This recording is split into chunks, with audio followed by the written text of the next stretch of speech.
Evet arkadaşlar, motifin yani beden kısmındaki gibi zincirlerimizi çektik. Bütün zincirlerin içine de dörder tane trabzan yaptık.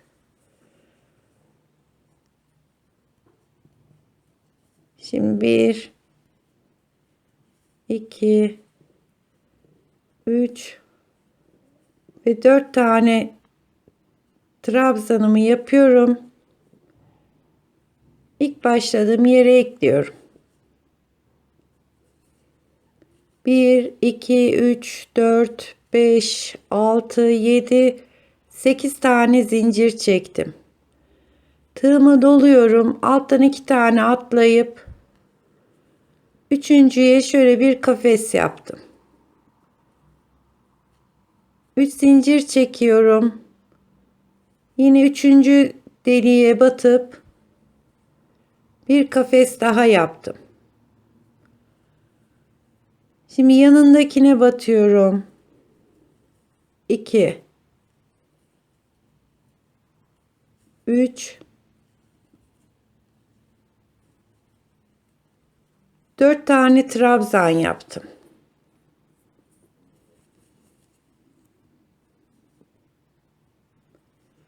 Bir, iki, üç zincir çekiyorum.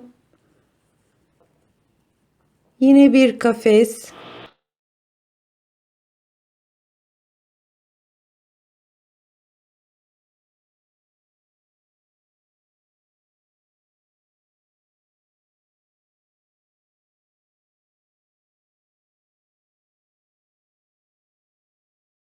Bir, iki, üç tane kafes yaptıktan sonra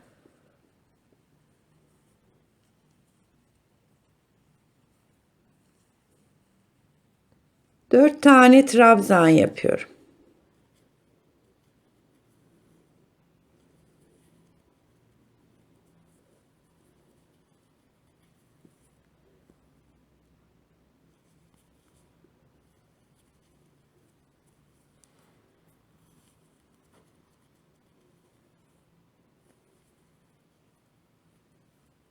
Üç tane kafes yapıp dört tane de dolguların tepesine gelecek şekilde dolgu yapıyorum.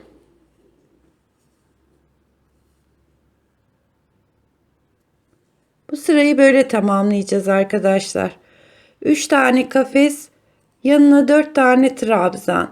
1 2 3 kafes, 4 trabzan olarak bu sıramızı tamamlıyoruz.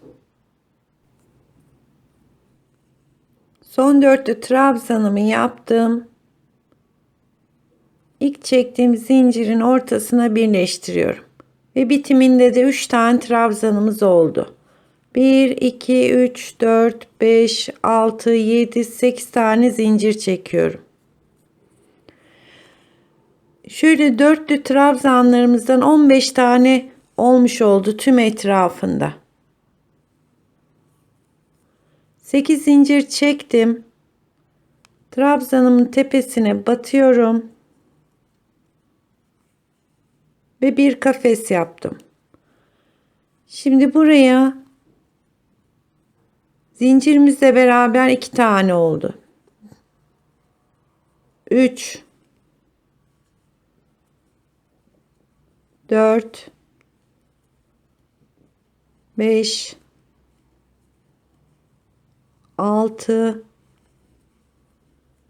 7 8 9 ve son trabzanın tepesine de yapıyorum.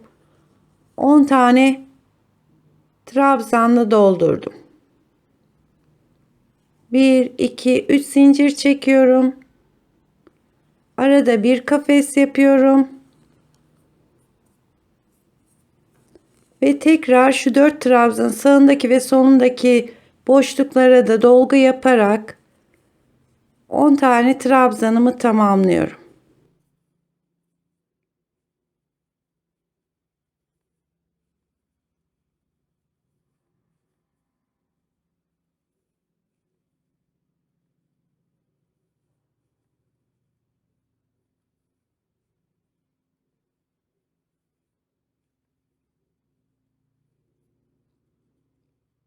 3 zincir ve aralarda sadece birer tane kafesimiz kalıyor.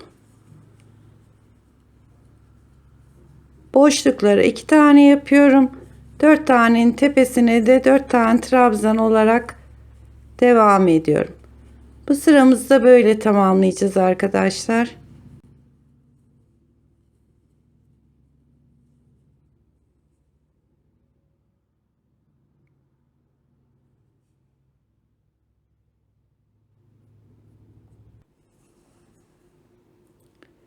Sıranın sonuna geldiğimizde 2, 4, 6, 7 tane trabzan yaptım. Boşluğa 8, 9 ve 10'uncuyu ilk zincirime birleştirerek tamamlıyorum. Tekrar 8 zincir çekiyorum.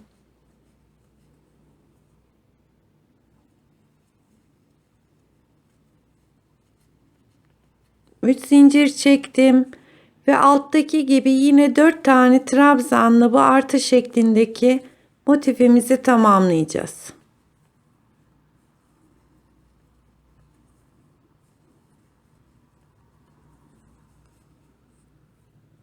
Bakın 4 yapmıştım. Sağına soluna yaptım. Yine 4 tane trabzan. 3 zincir. Yine aralarda 3 tane kafesimiz olacak.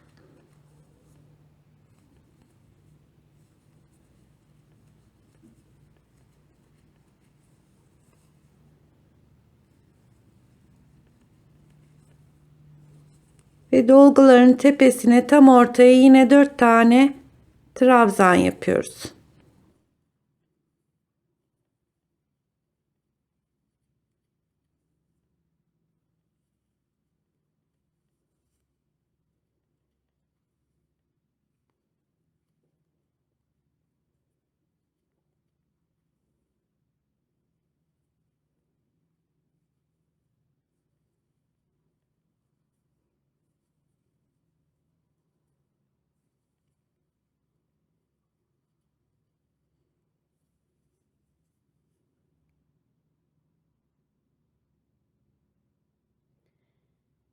Bu sırayı da böyle tamamlayacağız arkadaşlar. Şöyle bir artı şeklinde arada motiflerimiz oluştu.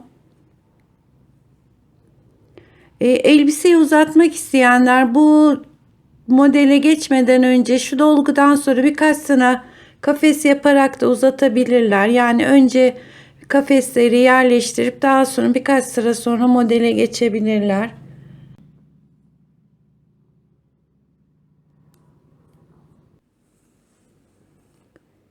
Yine birleştirirken şu 8 çektiğimiz zincirin şöyle 3. 4. zincirine batıp birleştiriyorum.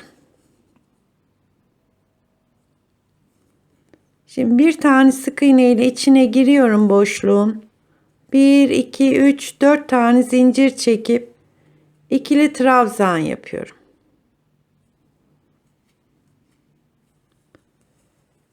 Arada 3 zincir çekiyorum. Yanındaki boşluğa 2 tane 3 zincir çekip 4 tane dolgunun tepesine 2 tane trabzan,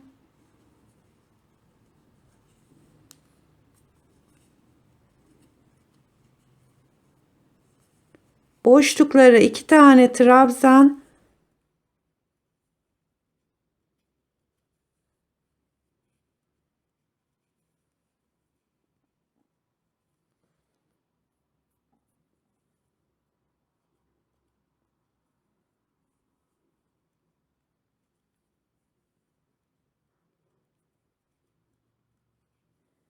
şu 4 tane dolgunun tepesine de şöyle 2 tane yapıp bu sıramızı böyle tamamlayacağız.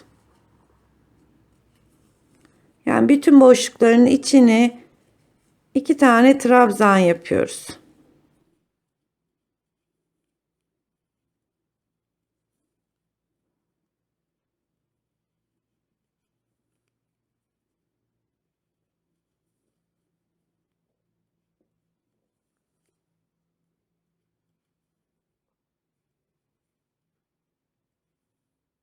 Dolguların tepesine de 2 tane.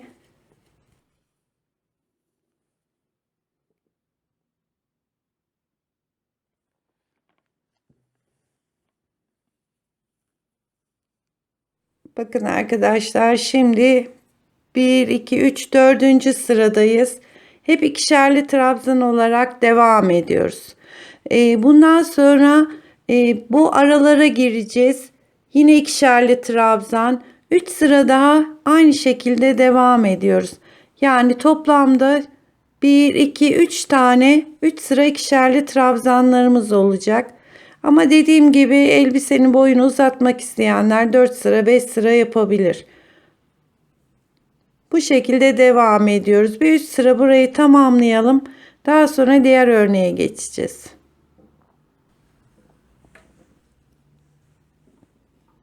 1 2 3 sıra ikili trabzanlar yaptık. Şimdi zaten eteğimiz hafiften açılmaya başladı şu kenarları. Şimdi bir sonraki modelimize geçiyoruz. Son ikiliyi de birleştiriyorum.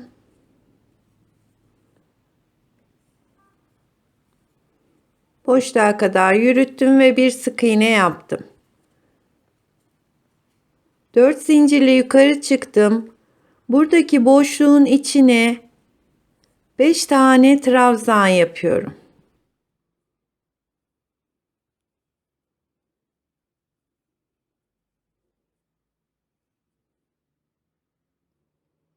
Bir, iki, üç, 4 zincir çekiyorum.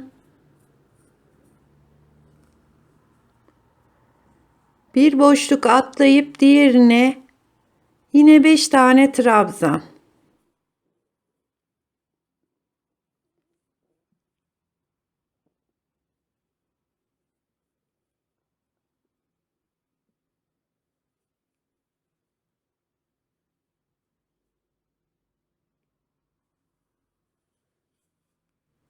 Bir, iki, üç, 4 zincir çekiyorum. Bir tane boşluk atlayıp diğerine yine 5 tane trabzan.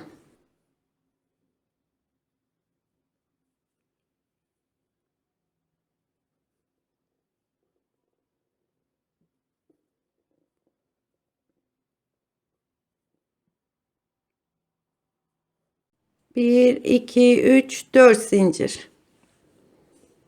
Bu sıramızda böyle tamamlayacağız arkadaşlar. 5 trabzan ve aralarda da 4 zincir. Şimdi bir üst sıraya geçerken yine 4 zincirimi çektim. İlk trabzanımın tepesine birleştiriyorum. 1 2 3 4 zincirle yukarı çıktım. Şimdi bu 5 trabzanın üzerine 4 tane trabzan yapacağız. Şu aradaki boşluklarına yaparak tepelerinin 5 trabzanı 4'e iniyoruz.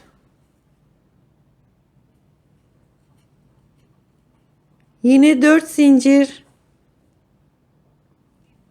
Şu tam aradaki boşlukları yaparak 4 tane trabzan yapıyoruz.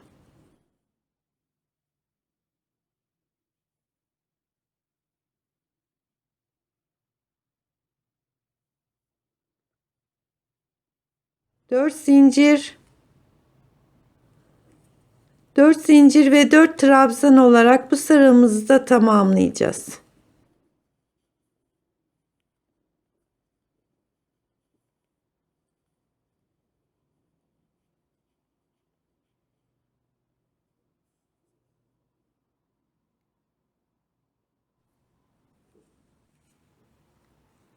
Evet, sıramızın sonunda yine birleştirmemizi yapıyoruz.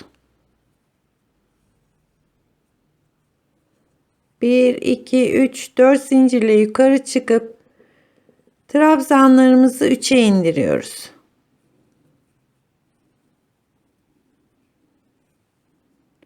5 4 3 tane trabzan. 2 zincir. Şimdi şu aradaki boşluklara da 2 tane trabzan.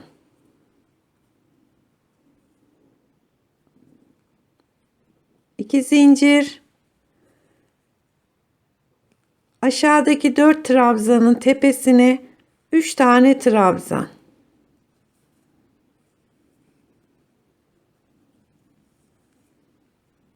Bir, iki zincir, boşluklara 2 tane trabzan.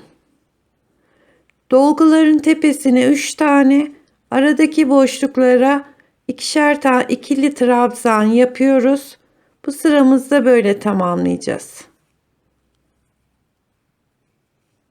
3 trabzan, 2 zincir, boşluğa 2 tane trabzan.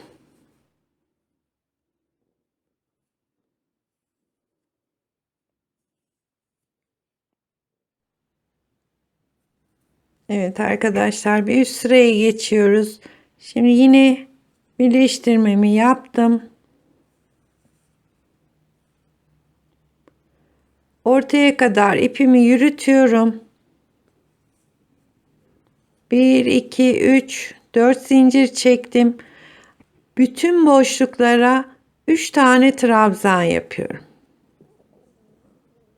3 trabzan yaptım. 2 zincir, yanındaki boşluğa geçiyorum.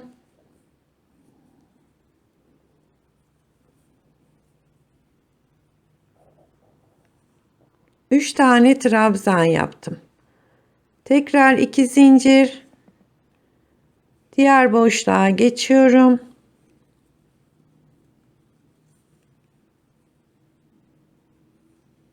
Üç trabzan.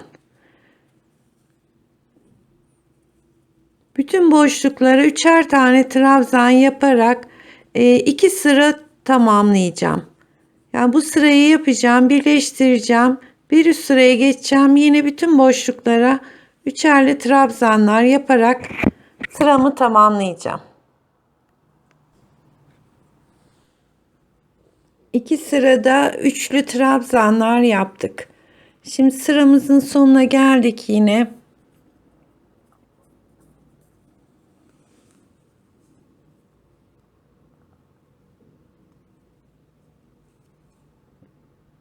Birleştirmemi yaptım arkadaşlar. 1 2 3 4 zincirle yukarı çıktım. Hemen dibine bir trabzan daha yapıyorum. 2 3 ve 4. 3 trabzanı 4'e çıktım. Arada 2 zincir. Buradaki 3 tane trabzanın tepesine tek, 2 zincir, bir dahakine ilkin kenarına batıyorum. Tekrar aynı yere batıyorum. 3 trabzanı 4'e çıkıyoruz yani. 3 4 2 zincir,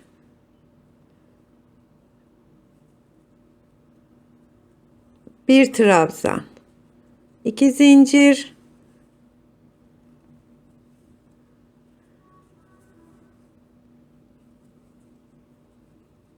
iki, üç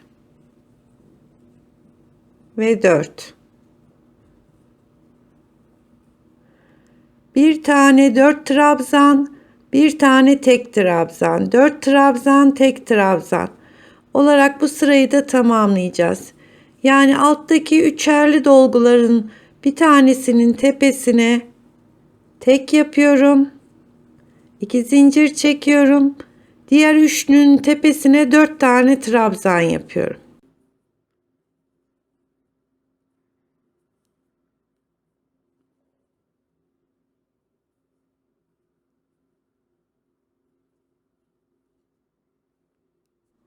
Evet, bu sırayı da böyle tamamlayacağız arkadaşlar. Şimdi bir üst sıraya geçiyoruz arkadaşlar. 2 zincirle yine birleştirmemi yapıyorum.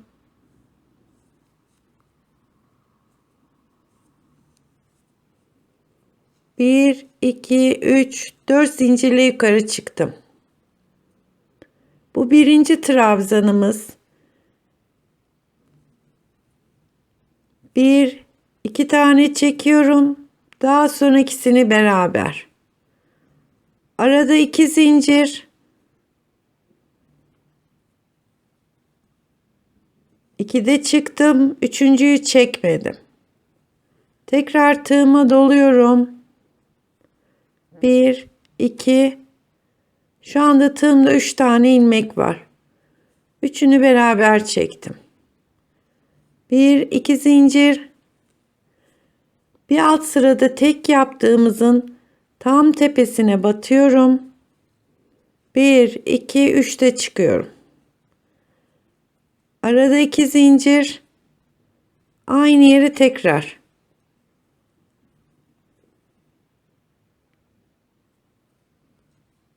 2 zincir. Şimdi bu altta 4 tane trabzanı 2 2 olarak beraber topluyoruz. Yani önce 1 2 tane çekiyorum. Üçüncüyü çekmedim. Tığıma doluyorum. 1 2 taneyi çektim. Üçüncüyü beraber. 1 2 zincir. 1 2'de çıktım. Üçüncüyü çekmedim. Hepsini beraber çekiyorum. Aralarda 2 zincir. Şu tek yaptığımızın tepesine önce batıyorum. 3 kere de trabzan olarak yukarı çıktım.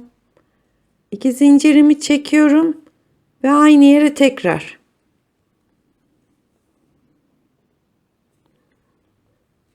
İki zincir çekiyorum. Şöyle bir ikili fıstık yapıyorum yani şuraya. Arada 2 zincir. Tekrar 1 2 üçüncüyü çıkarmadım. 1 2 daha sonra üçünü birden çekiyorum. Bu tek trabzanların tepesine bir V oluşturuyoruz. 2 zincir. Yine aynı şekilde aynı yere batıyorum.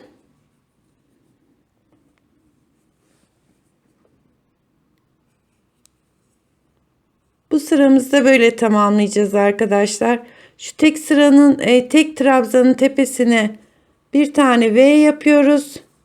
Diğer 4 tane trabzanın tepesine de 2 2 fıstıklar oluşturuyoruz.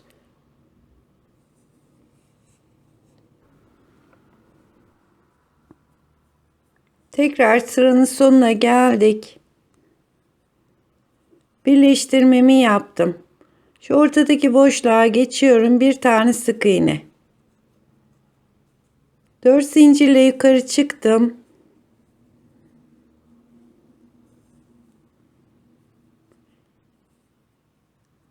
Arada 2 zincir çekiyorum arkadaşlar. Yine aynı şekilde şuradaki yaptığımız gibi 1 2 zincir çekiyorum. Üçüncüyü toplamadım. Tekrar giriyorum. 2 tane yapıyorum. Üçünü birden. 2 zincir. Yaptığımız V'nin ortasına giriyorum. 2'de çıktım. Üçüncüyü toplamadım. 1 2'de çıktım. Üçüncüyü hepsini beraber alıyorum. 2 zincir. Bu yaptığımız bütün boşluklara bu ikili fıstıkları yapacağız. 1 2'de çıktım. Üçüncüyü toplamıyorum. 1 2. Şimdi 3 tane ilmeği birden çekiyorum. 2 zincir.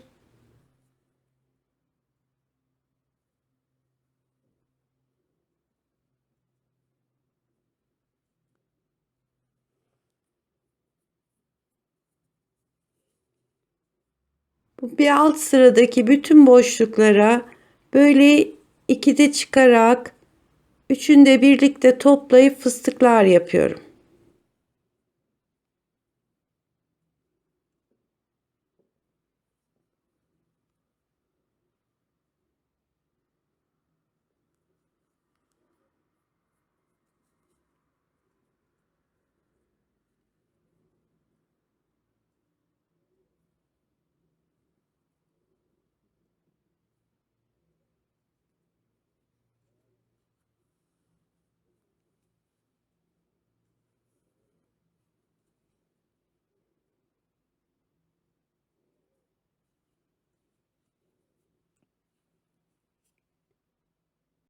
Sıramızda böyle tamamlayacağız arkadaşlar.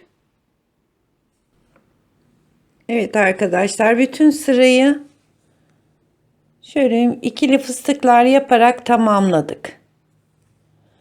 Şimdi eteğimizin tekrar şu kısmına motifler gelecek.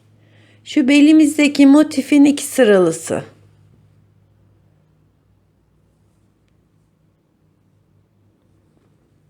Şimdi aynı beldeki gibi aynı şekilde bir sıra yaptım. Fakat etek ucundaki motiflerimiz 2 sıralı olacak.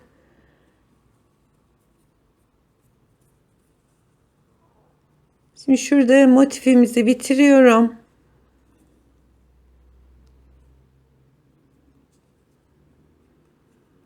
Evet. Belimizdeki motifler bu kadardı. Fakat etek ucunda hem daha büyük hem de fazla motif olacak. Onun için bunu 2 sırada ekleyeceğiz. Tekrar ikinci sırasına gitmek için ilk yaptığım boşluğun içine bir tane sık iğne ile girdim. 1, 2, 3, 4, 5, 6 tane zincir yanındaki boşluğa. 1, 2, 3, 4, 5, 6 zincir yanındaki boşluğa.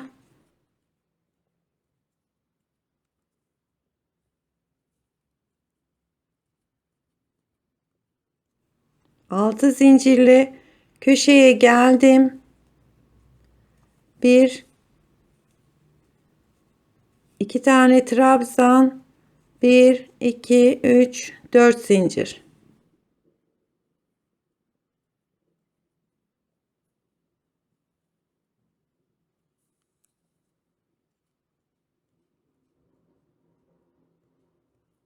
Zincir sayılarımız 6.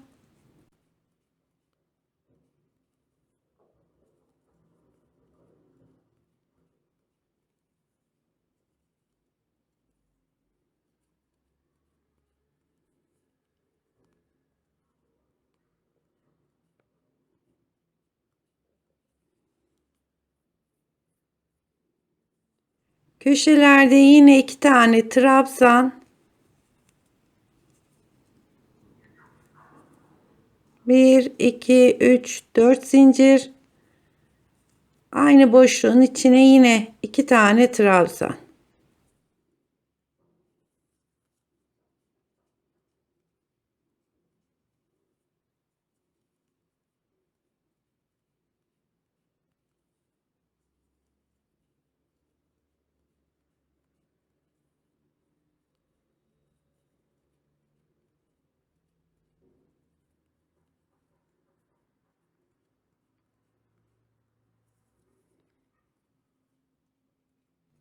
Eklemeleri yaparken yine bir köşesinden burada 4 zincir çektiğimiz yere 2 çekip diğer motife ekleyip tekrar 2 zincirle aşağı inebilirsiniz. Bel kısmında bu motifin eklenmesini gösterdiğim için burada motifin sadece ikinci sırasını göstereceğim.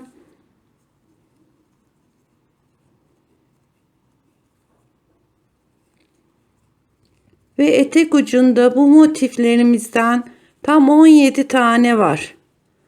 Yani 17 motifi birbirine ekleyerek gideceğiz.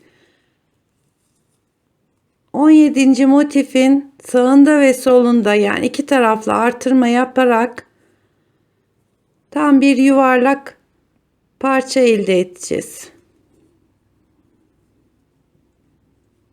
Evet, son köşemi de yaptım. 1, 2, 3, 4, 5, 6 zincir çekip ilk yaptığım sık iğneyi birleştiriyorum ve motifimiz tamamlanmış oluyor.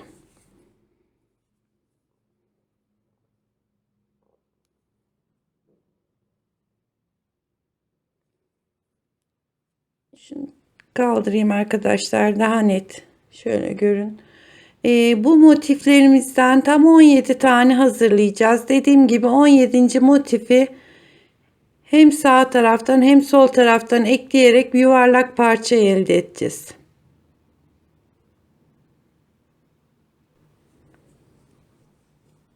Evet arkadaşlar, şöyle arkalı önlü 2, 4, 6, 8, 10, 12, 14, 16 tane motifim var.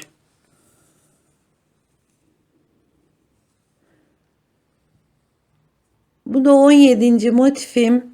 Şimdi bunu ekleyelim birbirine. Yine motifimizin arka tarafı bize bakacak şekilde, yani iki tane ters karşılıklı gelecek şekilde 2 zincir çektim. Karşı köşeye birleştiriyorum.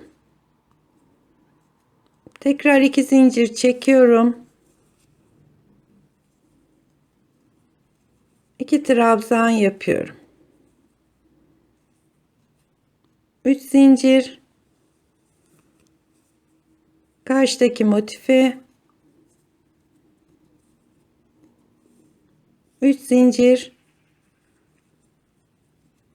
Üçer zincirle böyle karşılıklı boşlukları ekleyerek motifimizin kenarını tamamlıyoruz.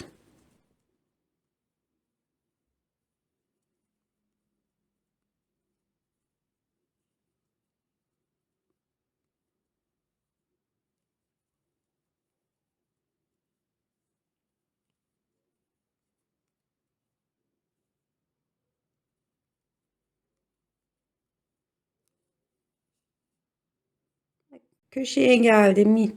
Şimdi köşemin 2 trabzanını yapıyorum. 3 zincir çektim.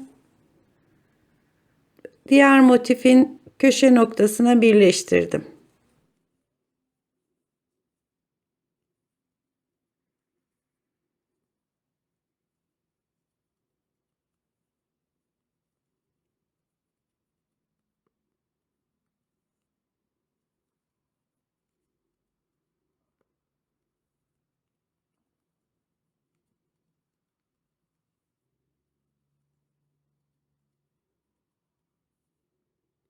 Şimdi son köşesine geldiğim zaman 2 zincir çekiyorum ve diğer parçayı alıyorum. Motiflerimizi tam bir yuvarlak şekilde eklemiş olacağız.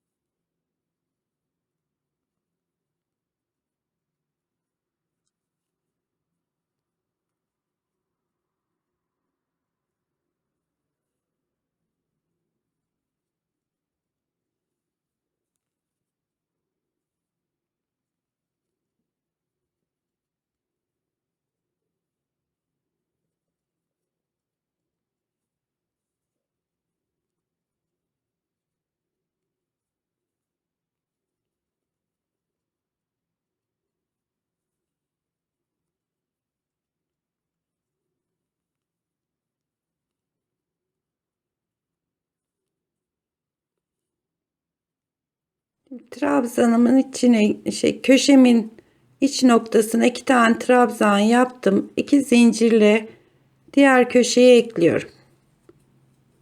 Ve eklemelerimiz de bitmiş oldu.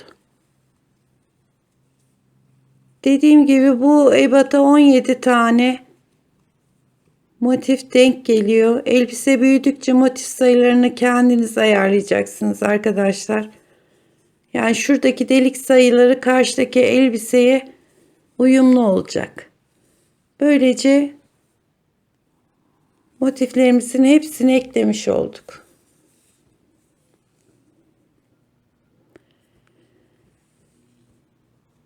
Şimdi bu yaptığımız motifleri elbisemize eklememiz gerekiyor. Şuradaki ipi de koparmıyorum ki daha sonra alt kısma devam edeceğiz. Çünkü şunu biraz uzatayım.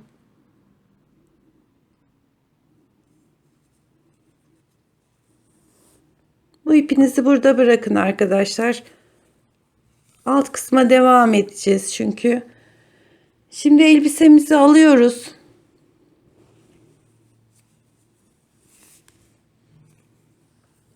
Şu noktada kalmıştık.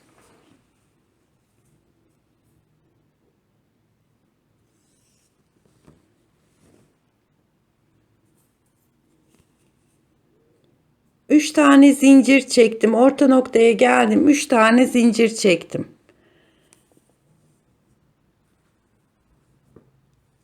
Şimdi yine motiflerimin herhangi birinin şu orta noktadan başlıyorum. Yine örgülerimizin ters tarafları birbirine bakacak şekilde tutuyorum ve bütün boşluklardan üçer zincirle birbirine ekleyeceğim. 3 zincir çektim. Karşı motifin kenarındaki boşluğa girdim. 1 2 3 zincir çekiyorum. Alttaki boşluğa giriyorum. 1 2 3 zincir çekiyorum. Motifteki boşluğa. Üçer zincirle bir motifin arasındaki boşluktan bir de yaptığımız elbisenin en son sırasındaki boşluklardan birbirine ekleme yapıyoruz.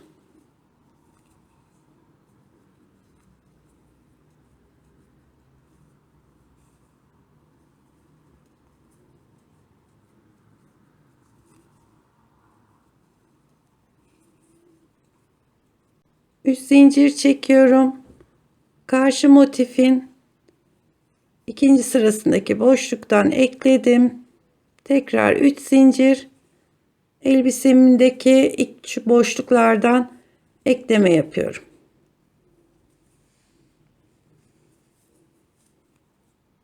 Evet. Bütün elbisenin etrafını bu şekilde birbirine ekliyoruz. Evet arkadaşlar, etek ucumuza da motiflerimizi ekledik. Bakın şu şekilde.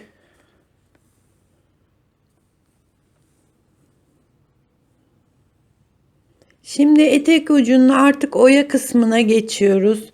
Oyamız da bayağı kalınca bir oya. Fakat oyaya başlamadan önce yine motiflerimizin kenarında ilk başlama sırasında yaptığımız şu ikili fıstıklardan, şu sıradan bir motif sonuna da yine yapmak istiyorum. 3 zincir çektim. 1 2 zincir boşluğa geçiyorum.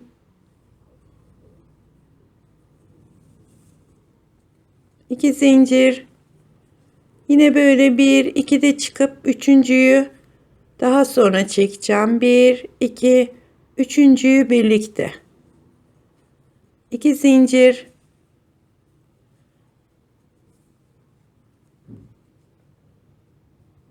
Üçüncüyü birlikte. Bütün bu etrafına bu şekilde ikili fıstıklar yaparak tamamlayacağız.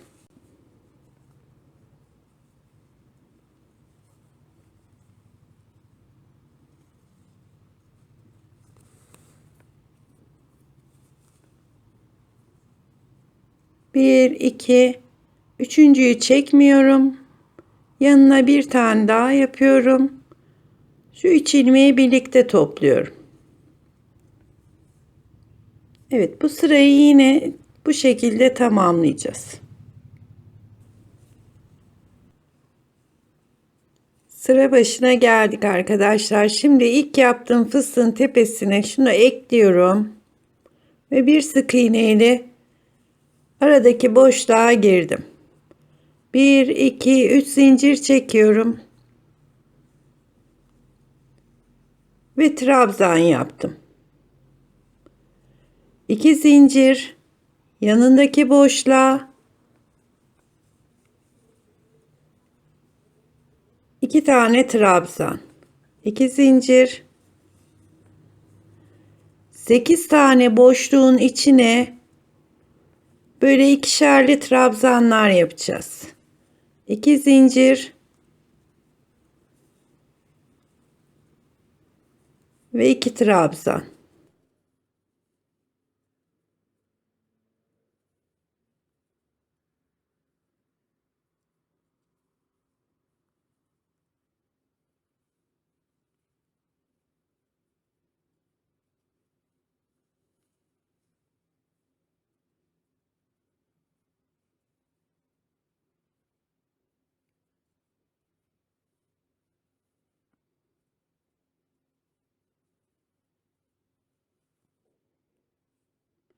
1, 2, 3, 4, 5, 6, 7 ve 8.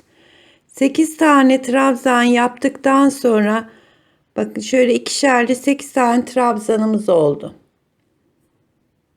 Şimdi 1, 2, 3 zincir çekiyoruz. Yanındaki boşluğa 3 tane yapıyoruz.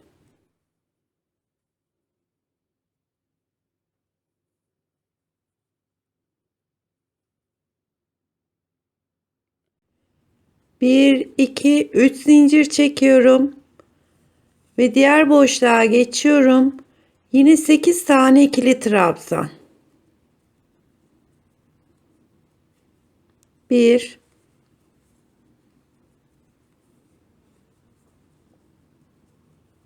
2, ikili trabzanlarımız 8 tane olacak. Daha sonra 3 zincirle yanındaki boşluğa 3 tane trabzan yapacağız.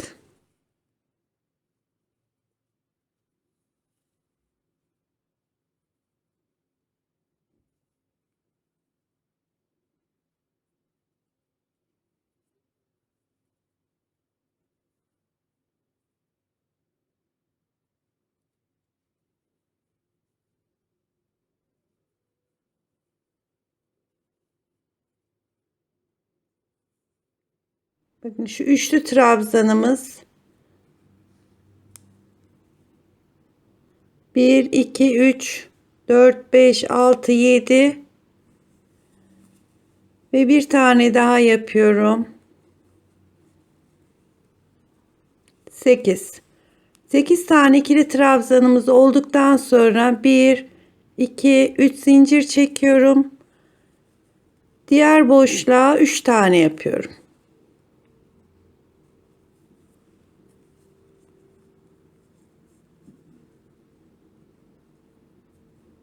1, 2, 3 zincir çekip tekrar 8 tane ikili trabzan olarak devam ediyorum. Bak şu üçlü ve buradaki de üçlü trabzanımız. Arada da 8 tane ikili trabzanlarımız var. Bu sırayı da böyle tamamlayacağız arkadaşlar. Bir tane üçlü 8 tane ikili trabzan olarak. Bu sırayı oturturken arkadaşlar 8 tane ikili bir tane de üçlü trabzan yaparken bir iki tane boşluğumuz fazla geliyor. Onu da aralarda böyle atlayarak tam örneği oturtun.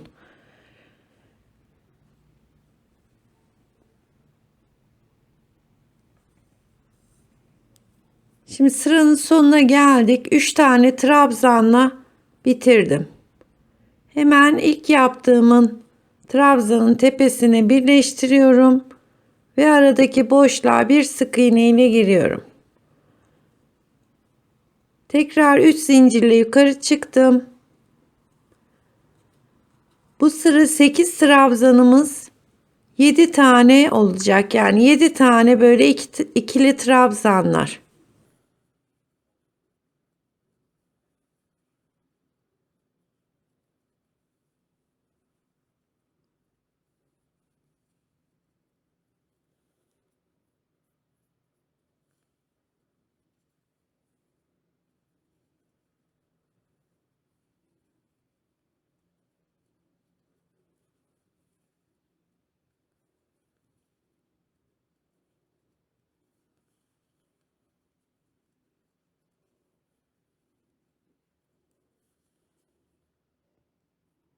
Bir, iki, üç, dört, beş, altı, 7 tane ikili trabzan yaptıktan sonra buradaki zincirlerimiz 4'e çıkacak. Şu 3 tane yaptığımız trabzanın tepesine yine 3 tane.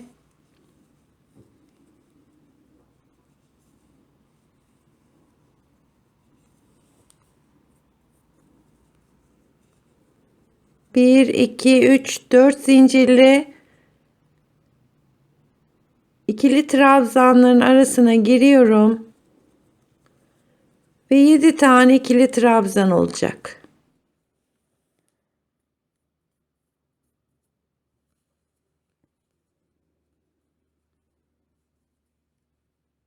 2 tane yaptım. Bu üçüncüsü. Yani aradaki trabzan ikili trabzanlarımız 8'di. Bu sıra 7 olarak devam edecek. 3 tane trabzanımızın tepesine de üçlünün tepesine de yine üçlü olarak.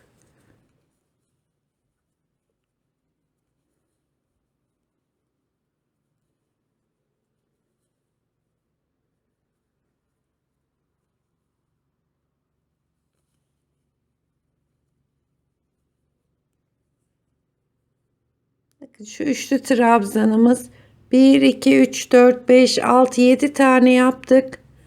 1 2 3 4 zincir çekiyorum. Üçlü trabzanımın üstüne de yine 3 tane trabzan yapıyorum.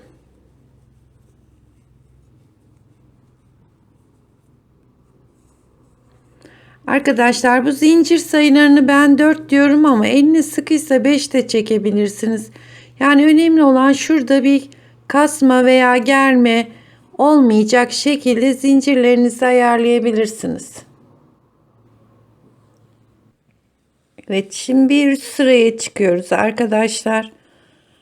Yine sıra çıkışlarımız hep aynı. Yaptığımız ilk trabzanın tepesine batıyorum.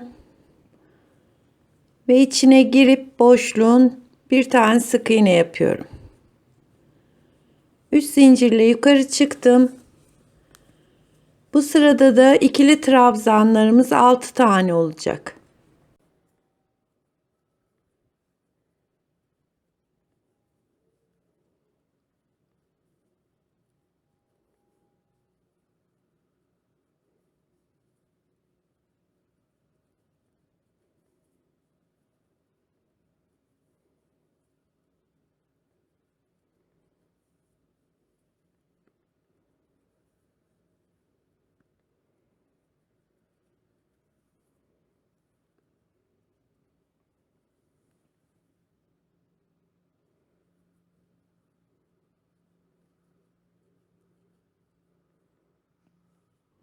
Bir, iki, üç, dört, beş, 6 tane ikili trabzan yaptım. Şimdi buradaki ortada yaptığımız 2 sıra 3 tane trabzanlarımız var. Onları ilkine batıyorum. Bir trabzan yaptım. Tekrar aynı yere batıyorum. 2. Yanındakine batıyorum. 3. 3 tane trabzan yaptım. 1 2 zincir çekiyorum. Tekrar ortaya batıyorum. Sondaki boşluğuma batıyorum. 3 tane daha yaptım. 1 2 3 4 zincir çekiyorum. Yine 6 tane ikili trabzan yapıyorum.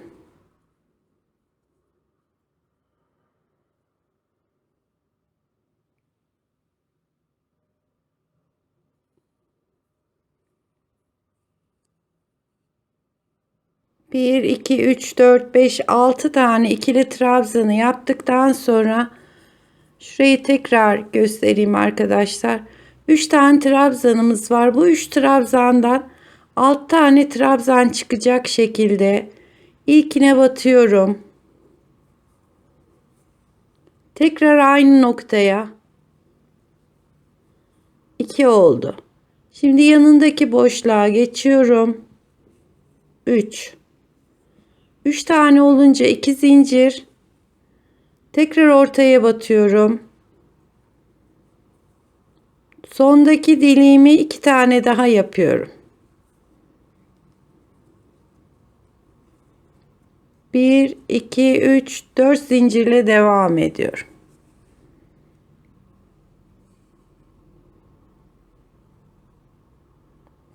Bu sırayı da böyle tamamlayacağız.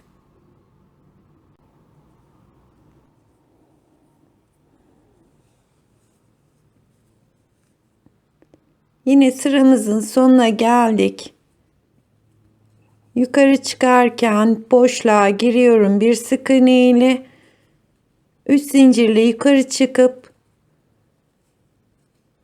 trabzanlarımı yapıyorum.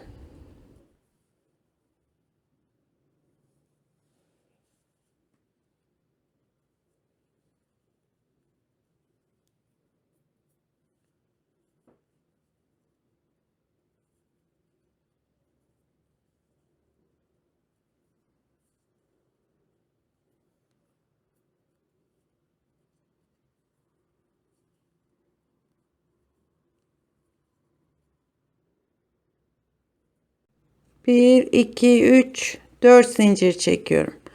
Bu sırada da ikili trabzanlarımız 5 tane oluyor.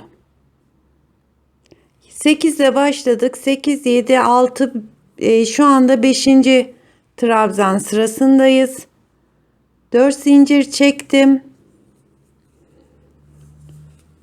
Şurada 3 ve 3 olarak 2 tane trabzanlar yapmıştık. İkişerli grup halinde. 4 zincir çektim. Şimdi bu ilk 3 trabzanın üstüne 3 tane trabzan.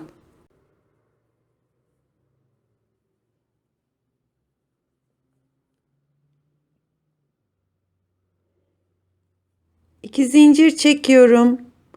Aradaki boşluğa 2 tane trabzan yapıyorum.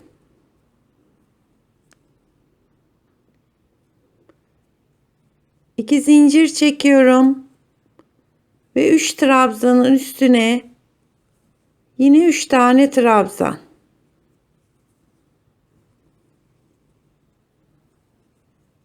Bir, iki, üç, 4 zincir çekip trabzanlarıma devam ediyorum.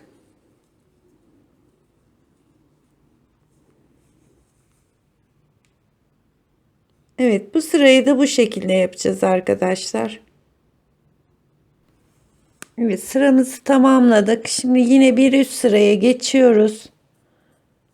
Hep üst sıraya geçerken yaptığımız gibi girdim ve ortaya sık iğne ile birleştirdim. 1, 2, 3 zincir çekiyorum.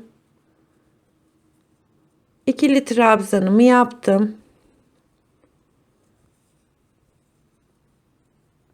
Bu ikincisi.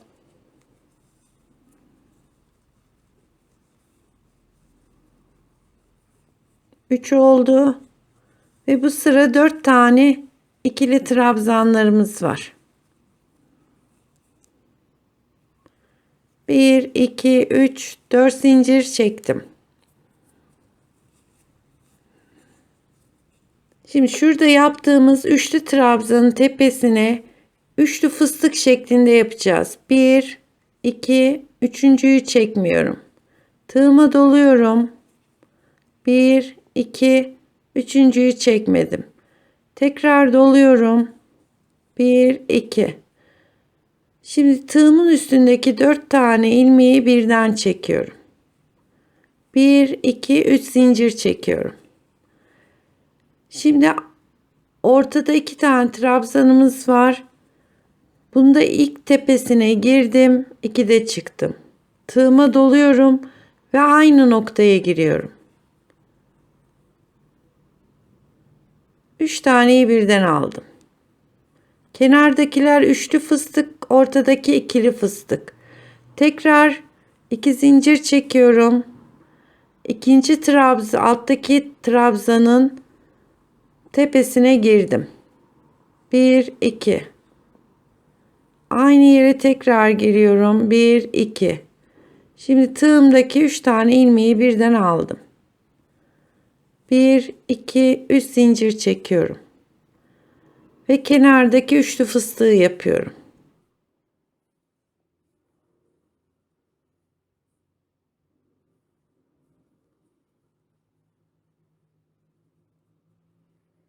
Bir, iki, üç, 4 zincirli 4 tane ikili trabzan yapıyorum.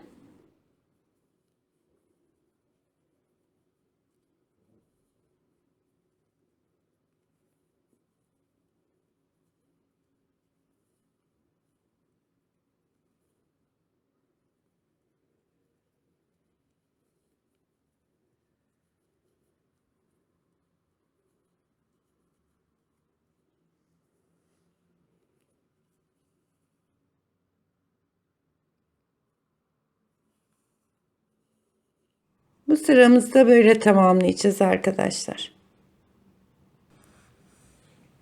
Evet arkadaşlar. Şimdi bir üst sıraya geçiyoruz yine.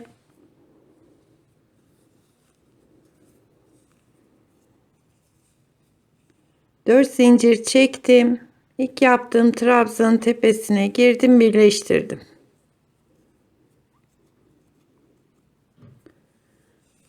Üç zincirle yukarı çıktım. Şimdi alt sırada 4 tane trabzanlı sıramızı yapmıştık. Bu sıra yine 4 tane trabzan yapacağız. İlkini yaptım. 2 zincir. Şimdi bu arada 3 tane boşluğumuz var. Şu ortaya giriyorum. İkili trabzanımı yaptım. Tekrar 2 zincir çekiyorum. Aynı yere tekrar yapıyorum. Bu etek kısmımızın hem valonlu durmasını sağlayacak hem de burada bir sayı artışına neden olacak. Yani eteğimizin gerginliğini alacak. 2 zincir,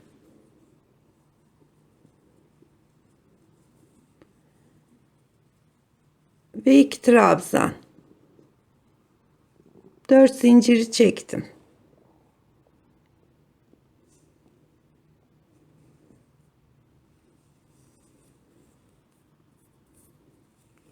Bu ortadaki oya kısmında da artık trabzanlara başlıyoruz. Şu ilk 3 tane yaptığımız yerin tepesine yapıyorum. 1 zincir çekiyorum. Aradaki boşluğa 3 tane yapıyorum. Pardon, 2, 1 zincir, 3, 1 zincir, 4 tane trabzanımız oldu. Bir zincir çekiyorum. Şu ikili fıstığın tepesine batıyorum. 5. Bir zincir çekiyorum. Şimdi aradaki boşluğa da 2 tane yapıyoruz. 2, 4, 6 oldu. Boşluğa bir tane daha yapıyorum. 7. Bir zincir. Fıstığın tepesine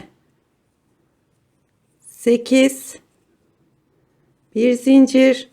Son boşluğa 3 tane. 9, 10, 11 ve sonuncuyu kenardaki fıstığın tepesine batıyorum. 12. 12 tane trabzan hazırladık.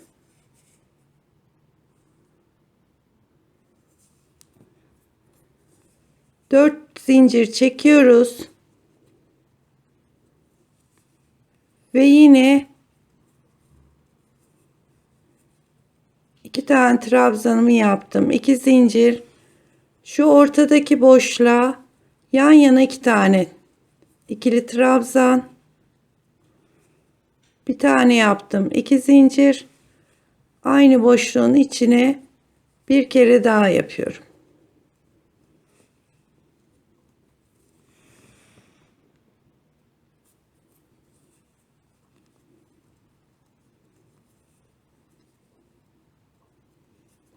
Bir, iki, üç, dört zincir.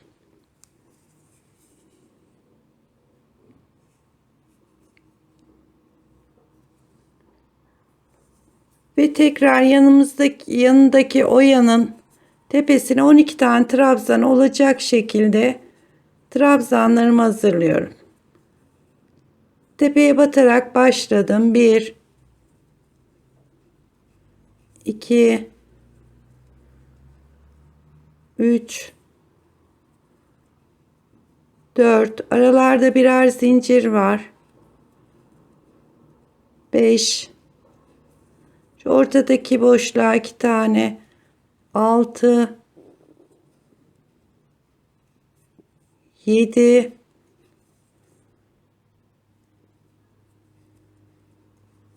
8, 9, 10, 11 ve son fıstığın tepesini yapıyorum. 12. 4 zincir. Evet, bu sırayı da böyle tamamlayacağız arkadaşlar.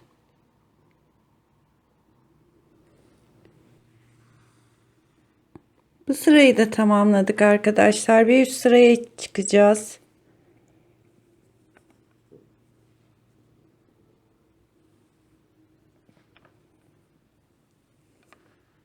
Yine birleştirmemizi yapıyoruz. Ve ortaya geldik. Sık iğnemi yaptım.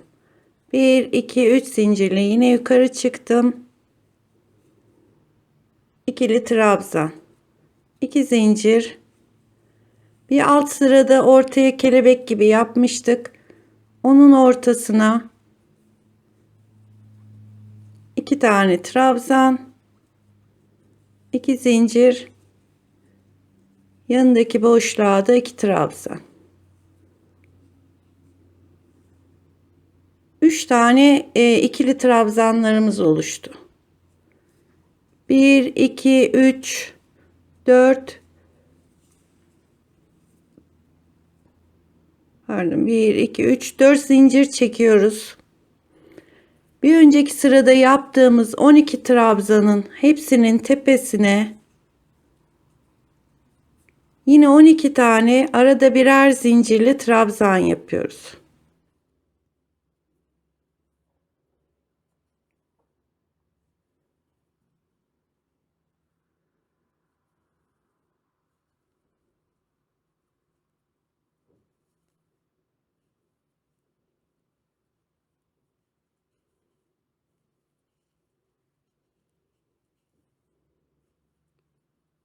Bütün trabzanlarımızın tepesine yaparak yine sayımız değişmiyor. 12 tane trabzan.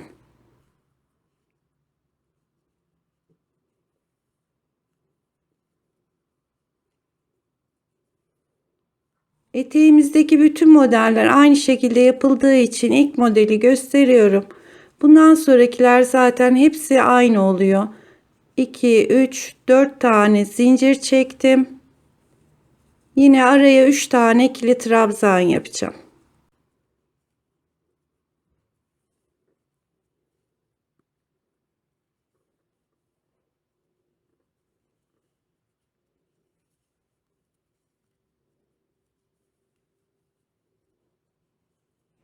Bir, iki, üç, dört tane zincir çekip yandaki modeldeki 12 tane trabzanı tek tek yapacağız.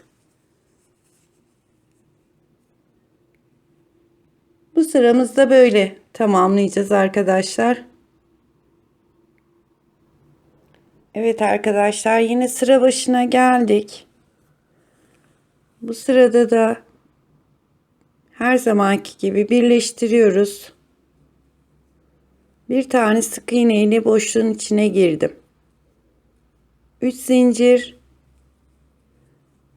2 trabzan, 2 zincir, 2 trabzan daha. Trabzanlarımız 2'ye indi. Şimdi arada 1 2 3 4 5 zincir çekiyorum.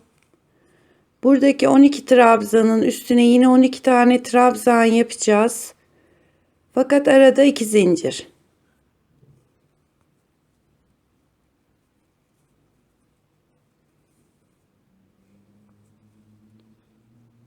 Sadece buradaki zincir sayılarımızı 2'ye çıkıyoruz.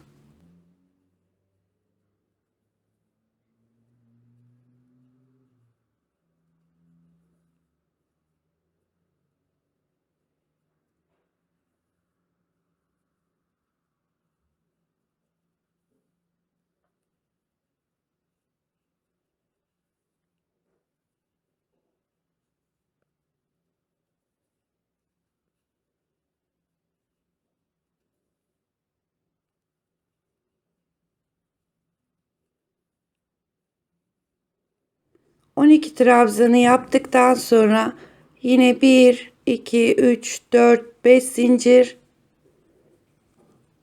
Aradaki ikişerli trabzanlarımızı yapıyoruz. 2 zincir.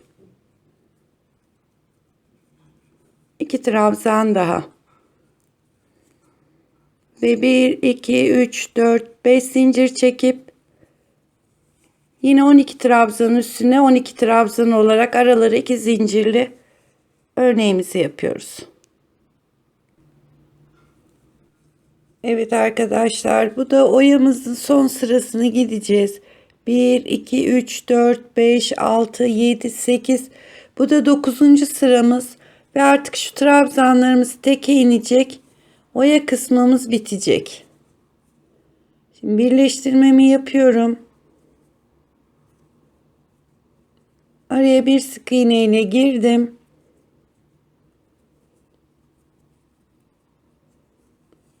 Artık tek trabzana düştü. Yine 1, 2, 3, 4, 5 zincir çekip 12 trabzanın tepesine yine 2 zincirli 12 tane trabzan yapıyoruz.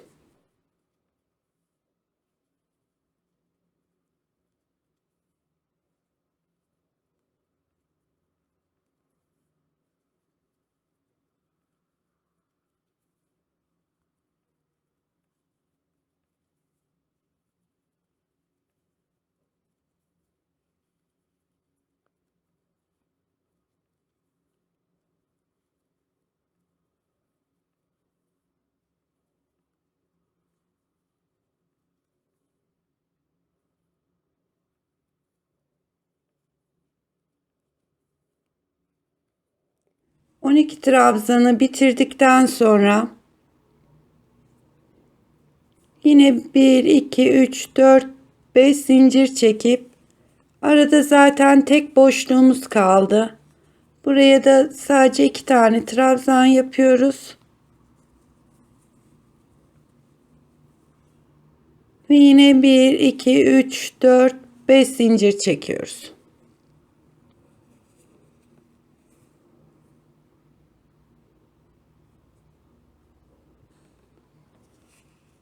Ve bu sırayı da böyle tamamlayacağız arkadaşlar. Oya kısmı bitmiş olacak. Evet arkadaşlar, elbisemizin oya kısmı da bitti. Şurası da üst kısmı. Şimdi sadece etek ucunu oyamız bittikten sonra komple bütün etrafını şöyle birleştiriyorum yine.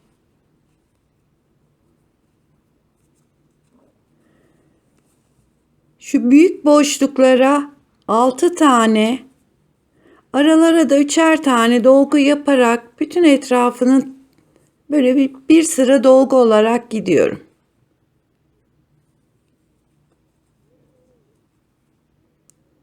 2, 4, 6 tane yaptım. Şuradaki boşluğa geçiyorum. Bu aradaki boşluklara bazen 3 bazen 4 tane yaparak, mesela 4 yapalım, bir dahakine 3 yapalım.